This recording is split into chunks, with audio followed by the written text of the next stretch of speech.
नमस्कार मु विमला पल्लाई आपण मानू दीपुर दीपावली चैनल को स्वागत। कविताटीर शीर्षक ईश्वरों प्रतिरूप। ममता मईसे स्नेह नईसे प्रेमर सागर ढेउ उपवासे रही अर्ण परसई संसार दीपरे सलिता सदृश्य होई। संसार दीपरे सलिता सदृश्य होई।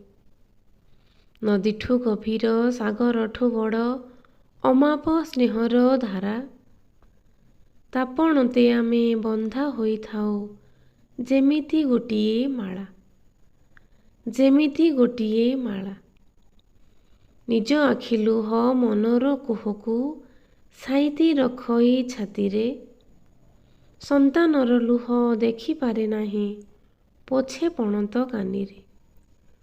पोछे पणत कानीरे निदन आसिले गेल्हा करिब जह्न मामू देखि सुआई देव।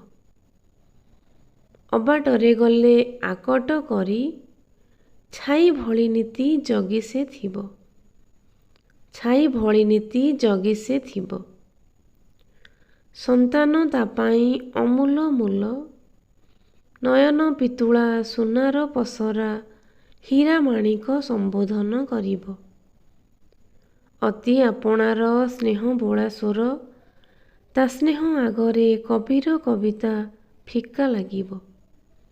ता स्नेह आगरे कबीर कविता फिका लागिब। दुनिया सबुठू श्रेष्ठ अवतार अटे ईश्वरंक प्रतिरूप। दुनियाटा विष सागर होइले ता स्नेह अमृत स्वरूप। ता स्नेह अमृत स्वरूप। वर्तमानर शिखर से भविष्यतर मूल भी से भक्ति आदर्शर सागर से श्रृंखलित समाज रे ईश्वरंक प्रतिरूप से श्रृंखलित समाज रे ईश्वरंक प्रतिरूप से अभावरे रही छिंडा कना पिंधि अभिनय करे कुबेर पाइछि। जुगे जुगे माँ स्नेहर गाथा सत्य त्रेतया द्वापरे रहिअछि। सत्य त्रेतया द्वापरे रहिअछि।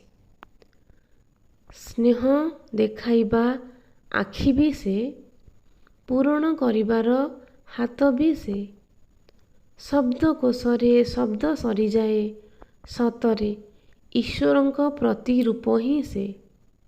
सतरे ईश्वरंक प्रतिरूप ही से। धन्यवाद। आपण मानक जदि मो कविताटी भल लागुथाए तेबे मो भिडियोटी को लाइक करने को भूलिबे नहीं। सब्सक्राइब करनथिले मो चैनलटी को सब्सक्राइब कर दियंतु।